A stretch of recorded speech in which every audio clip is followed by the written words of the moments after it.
Agradezco mucho a las autoridades, embajadores, representantes del sector financiero, analistas, académicos, su presencia en la 6ª Conferencia Internacional de Banco Santander. Y en especial al ministro de Economía y Competitividad, don Luis de Guindos, al vicepresidente del Banco Central Europeo, Víctor Constancio, que me acompañan en esta apertura, así como al resto de ponentes que participan en este acto anual al que damos máxima importancia en Banco Santander. Hace unas semanas se cumplió el 5º aniversario de la quiebra de Lehman Brothers, que marcó el inicio de la gran recesión y posterior crisis del área euro. Esta crisis ha sido la más profunda y prolongada de nuestro tiempo. Las causas y consecuencias están ya muy identificadas y analizadas, y se ha hecho un gran trabajo para solucionarlas. Hoy, con una base mucho más sólida que el año 2010, podemos decir que la recuperación de la economía mundial está en marcha. El crecimiento de la economía global va a descansar, sobre todo, en las economías avanzadas. Estados Unidos va por delante, pero también en Japón y Reino Unido vemos una clara inflexión y las economías de la eurozona están comenzando a crecer. Las economías emergentes están afrontando las reformas estructurales y precisas para hacer más sostenible su crecimiento y aumentar su potencial. Muy especialmente quiero reiterar mi confianza en Brasil y en el resto de los países de Iberoamérica. En tercer lugar, los riesgos de escenarios adversos más extremos han quedado atrás.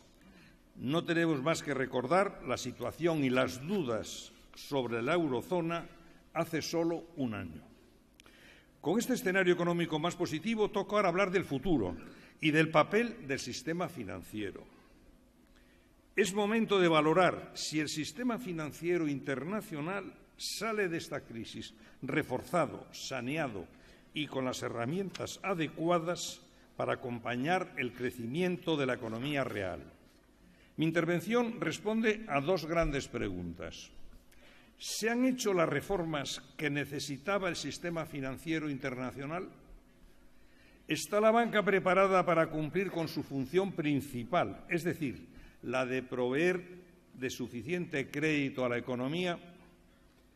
La crisis ha demostrado que los modelos de banca centrados en el cliente, con menor complejidad y buen gobierno corporativo, han sido más resistentes y sostenibles y han servido de referencia para muchas de las reformas que se han puesto en marcha. En estos 5 años se han logrado grandes avances en los requisitos y herramientas para hacer a las entidades más solventes y al sector en su conjunto más fuerte. Las entidades tienen hoy más y mejor capital, con unos ratios que son más altos y homogéneos y están bien definidos. Un marco que por primera vez regula la liquidez.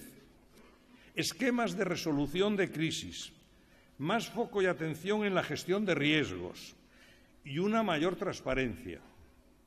En cuanto al capital, las exigencias de capital de máxima calidad en la industria se han multiplicado por entre 3 y 5 veces. Les daré un dato. Los bancos de la eurozona han aumentado su core capital en 600.000 millones de euros desde el año 2007. Y ahora sigue pendiente la armonización del cálculo de los activos ponderados por riesgo para asegurar que los ratios son homogéneos entre los diferentes países y evitar así la actual fragmentación financiera.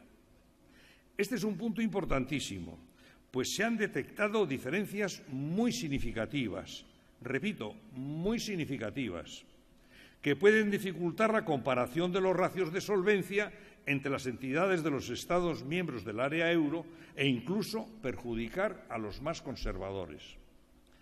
Pero lo que no se debe permitir en ningún caso es que los ratios de capital pierdan la elevada sensibilidad al riesgo, que se ha conseguido durante muchos años de análisis y valoración.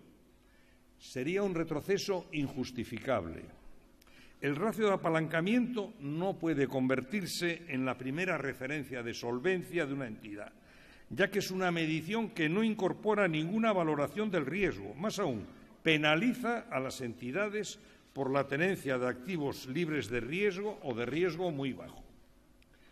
Centrémonos en darle a este ratio el papel que le corresponde, es decir, ser una referencia para no incentivar el apalancamiento excesivo, que tanto ha contribuido a la crisis. En este sentido, me parece muy apropiado que el Banco Central Europeo considere el ratio de apalancamiento como una medida complementaria de capital en los análisis de balance que realizará a las entidades que son objeto de su supervisión. La liquidez de los bancos es el segundo elemento de la reforma financiera y va a estar por primera vez regulada, lo que en sí mismo es muy positivo. La crisis dejó bien claro hasta qué punto fue dañino no prestarle atención a la liquidez. Sin embargo, todavía hay que afinar este marco regulatorio que no debe centrarse únicamente en ratios cuantitativos. De lo contrario, puede llegar a establecerse exigencias desmesuradas que limiten en exceso la función de la banca de transformación de plazos, tan necesaria siempre y más aún en el momento actual. Para que una entidad pueda desarrollar su actividad, sus niveles de liquidez tienen que ser los adecuados a su modelo de negocio. La estabilidad que implica la liquidez procedente de los depósitos de clientes es un activo de gran valor en los bancos comerciales. Quiero hablarles de la resolución de crisis, el tercer elemento de la reforma regulatoria y que, en mi opinión, es toda una revolución. No puedo estar más de acuerdo con el objetivo de que los contribuyentes y las entidades financieras bien gestionadas no tengan que volver a soportar los costes de las crisis financieras. Para ello, es necesario que las autoridades de resolución dispongan de herramientas efectivas y homogéneas para prevenir las crisis financieras, gestionar de forma ordenada situaciones de dificultad, posibilitar las quiebras cuando sea necesario y minimizar el coste para todos, para el propio sistema y para la sociedad en general. Un instrumento básico para ello es el llamado bail-in, que permite que sean los accionistas acreedores de las entidades, en lugar de los contribuyentes, los primeros en sufrir las pérdidas, protegiendo siempre, y como debe ser, a los depósitos. Y a las entidades financieras, por supuesto, que tenemos que avanzar en la parte que nos corresponde. Banco Santander siempre ha sido un firme defensor de los planes de viabilidad y resolución, y como saben, fuimos la primera entidad financiera internacional en presentar al supervisor nuestro testamento en vida, o Living Will. El modelo de Banco Santander, organizado en filiales autónomas en capital y liquidez, se recoge muy bien en nuestro plan de viabilidad y resolución, que introduce cortafuegos entre los países, reduciendo así el riesgo sistémico de nuestra entidad, como se refleja en nuestro recargo de entidad sistémica de solo un 1%. Es importante que se permita elegir a las entidades financieras una estrategia de resolución que se adecúe a su estructura de grupo. Me refiero a los dos modelos denominados de múltiples puntos de entrada y el otro que es el único punto de entrada. En el caso de Banco Santander es claro que un modelo de múltiples puntos de entrada es el adecuado para nosotros. Todos estos avances en mejora de capital y liquidez y en los marcos de resolución de crisis permiten decir alto y claro que el sector financiero en su conjunto es mucho más sólido que antes de la crisis. Precisamente, y con el objetivo de que estos logros se consoliden, quiero destacar 4 ideas. Primera, aún hay voces que exigen ir mucho más allá de Basilea III en requerimientos de capital. En mi opinión, esto puede ser contraproducente. La aportación marginal de seguridad al sistema es mínima y no compensa la caída que ello supondría en el flujo de crédito. La segunda idea, regular solo a los bancos, no resuelve todos los problemas. Cualquier análisis sobre la crisis pone de manifiesto que todos los segmentos del sector financiero estuvieron involucrados y, en particular, el shadow banking. Nos parecen muy positivas las iniciativas del Financial Stability Board para revisar estos temas en profundidad. Tercera idea, no nos olvidemos de la importancia de la supervisión. Como llevo diciendo hace varios años, no hay regulación que pueda sustituir a una rigurosa supervisión. Y por buena supervisión me refiero a la supervisión cercana, que permite un buen conocimiento de las entidades y asegure, sobre todo, una buena gestión de los riesgos. Y la cuarta, se ha puesto todo el foco en la estabilidad y en la fortaleza del sector, pero quizás no se ha tenido suficientemente en cuenta la necesidad de que también sea rentable. He dicho rentable. Comparto esta visión que tienen algunos reguladores. Hemos ganado mucha seguridad en el sistema, pero todo ello tiene costes. No podemos olvidarlo. Esperemos que en esta nueva etapa de estabilidad económica que estamos iniciando sea también de estabilidad regulatoria, de forma que el sector pueda enfocarse en la rentabilidad de sus negocios y en su papel fundamental, que es la economía real. El sector tiene que ser rentable y, para ser sostenible en el tiempo, para poder atraer inversores que apoyen el desarrollo del negocio y para estar a la altura de las necesidades de los clientes. Voy a referirme ahora a la segunda pregunta que planteaba al inicio de mi intervención sobre si el sector financiero está preparado para cumplir con su papel en la economía. No podemos abordar esta cuestión sin hablar de confianza. Como ustedes bien saben, y señalaba recientemente el presidente del FSB y gobernador del Banco de Inglaterra, Mark Carney, la palabra crédito en español, crédit en inglés y también crédit en alemán, derivan todas ellas de la latina credere, que significa confiar en. Para que todos los avances logrados en el sector financiero permitan de verdad que fluya el crédito y un mayor crecimiento económico, es necesario recuperar la confianza y, para ello, la principal herramienta es completar la unión bancaria. Los pasos dados por la Unión Bancaria por la Unión Europea para establecer la unión bancaria son el factor clave para la recuperación definitiva de la confianza en el euro y en nuestro sector financiero y en el futuro de una Europa más integrada y más sólida. Sin duda tendrá repercusiones positivas para el conjunto de la economía mundial. Robert Schuman, ministro de Asuntos Exteriores francés, el año 1950, dijo: Europa no se hará de una vez, ni en una obra de conjunto. Se hará gracias a realizaciones concretas. Pues bien, la unión bancaria es la llave para solucionar muchos de los problemas que estamos viviendo en Europa, como son el círculo vicioso entre el riesgo soberano y el riesgo bancario, la fragmentación de los mercados, el encarecimiento del crédito para una parte importante del sector empresarial. La fragmentación de los mercados y sus efectos en el crédito derivan del hecho de que la transmisión de la política monetaria, que se produce a través de las entidades financieras, no funciona adecuadamente.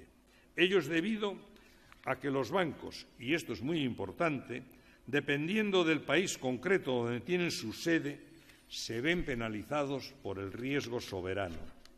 Quiero darles un ejemplo concreto que afecta a Banco Santander. Nuestro rating está en A-, es decir, el que corresponde a Banco Santander por nuestras fortalezas básicas y características propias, según Standard & Poor's, es A-, superior al de otros grandes bancos europeos y norteamericanos. Tras las consideraciones de riesgo soberano, nuestro rating baja a BBB y el de estos bancos de otros países suben a nivel de A. Igualmente, no es razonable, desde el punto de vista del riesgo, que una magnífica empresa española tenga que financiarse a márgenes muy superiores al de una europea, simplemente por el hecho de estar domiciliada en nuestro país. Parece claro que en una unión monetaria como la nuestra, los agentes económicos y financieros solo deben diferenciarse en función de su riesgo y no de su nacionalidad. 2014 tiene que ser el año en que se rompa definitivamente el círculo vicioso entre la deuda soberana y la bancaria, y no ya por el bien de los bancos, sino por el de los particulares y empresas a los que damos servicio. Y como consecuencia de todo lo anterior, permitirá una mayor fluidez del crédito hacia empresas y particulares, contribuyendo al crecimiento económico y a la creación de empleo. En el Banco Santander apoyamos totalmente el mecanismo único de supervisión, que estoy seguro reforzará la confianza en el sector bancario europeo, haciéndolo más sólido y resistente, asegurará la igualdad de condiciones o level playing field para las entidades y incentivará un mejor gobierno corporativo en los bancos, que serán juzgados por su gestión y no por su país de origen. La llegada del supervisor único es un paso decisivo e irreversible en el proceso de integración financiera de Europa.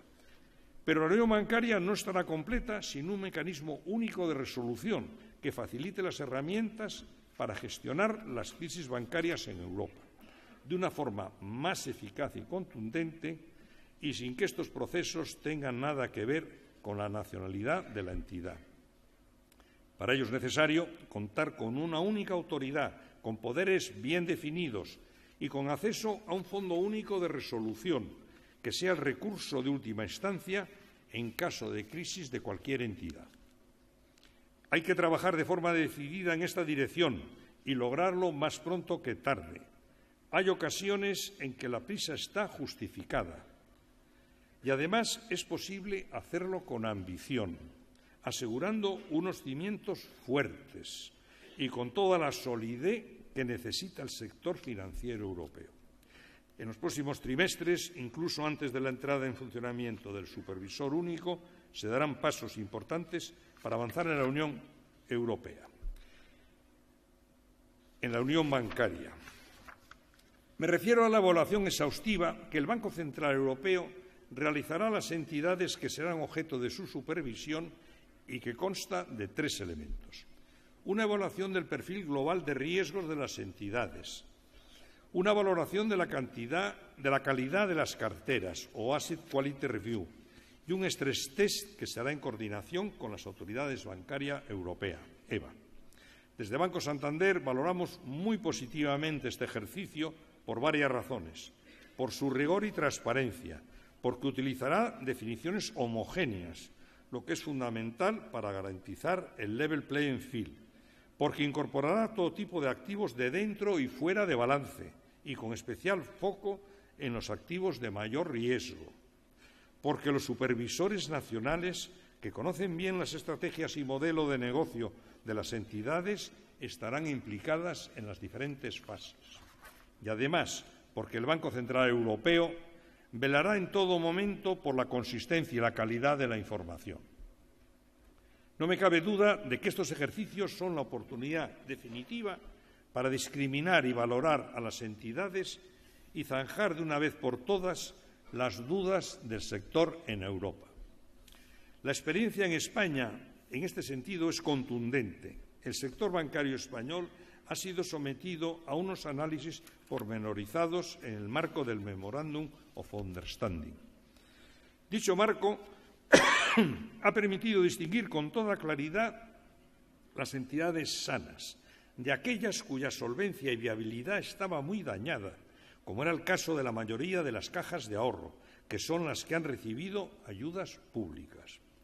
El programa de asistencia financiera ha permitido reestructurar en profundidad el sector en España y recapitalizar a las entidades que lo necesitaban. Hoy podemos afirmar que el sector bancario español es uno de los más sólidos de Europa. Europa necesita un sector financiero fuerte y que genere confianza en los inversores y en los clientes. La Europa del futuro necesita de una gran banca europea, eficiente y rentable, orientada a los clientes, innovadora y transfronteriza, con capacidad para promover las mejores prácticas entre países, acompañar el desarrollo internacional de nuestras empresas y apoyar la integración de la economía y los mercados europeos. Como en todo buen ecosistema, la variedad de las especies es fundamental. Hace falta bancos pequeños y locales y también bancos grandes y regionales. Lo importante es la buena gestión del riesgo y el buen gobierno corporativo. Los bancos bien saneados y solventes son indispensables para aportar al sector empresarial europeo todo el apoyo que necesita para crecer y ocupar posiciones de liderazgo y contribuir al desarrollo internacional. En definitiva, para seguir construyendo confianza en el sector financiero internacional hay que continuar trabajando en una triple dirección. Primero, el sector financiero ha de seguir recuperando la confianza de sus clientes, de los reguladores y entre las propias entidades. Se ha avanzado mucho desde octubre del año 2008 con la reforma financiera. Segundo, fortaleciendo la confianza del mercado en los bancos. Me refiero a reglas comunes y a mucha transparencia para que los inversores puedan juzgar y evaluar a las entidades. Y tercero, asegurándonos de que hemos aprendido de los errores del pasado. La clave está en evaluar adecuadamente todos los riesgos, en ser muy disciplinados en su gestión y en tener una buena supervisión. Todos los esfuerzos que pongamos en la recuperación de la confianza no serán en vano. Este es el mayor activo de que disponemos y el fundamental para lograr el objetivo común que todos compartimos: el desarrollo sostenible de nuestras economías y el bienestar de los ciudadanos.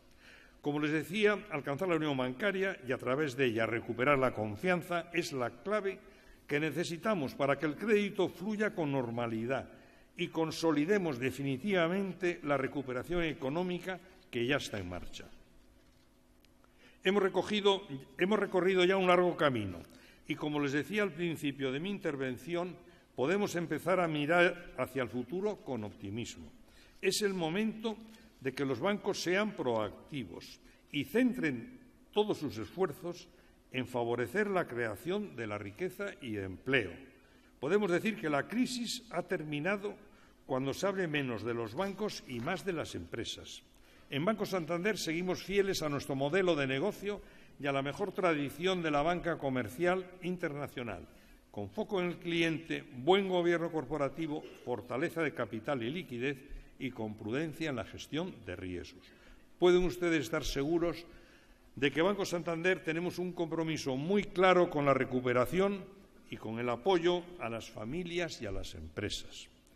Con bancos sólidos y centrados en su negocio, con un buen sistema de supervisión, instituciones capaces y fuertes y políticas responsables y firmes, lograremos consolidar esta recuperación económica y podemos mirar hacia adelante con la satisfacción de haber superado con éxito todos estos grandes retos. Muchas gracias.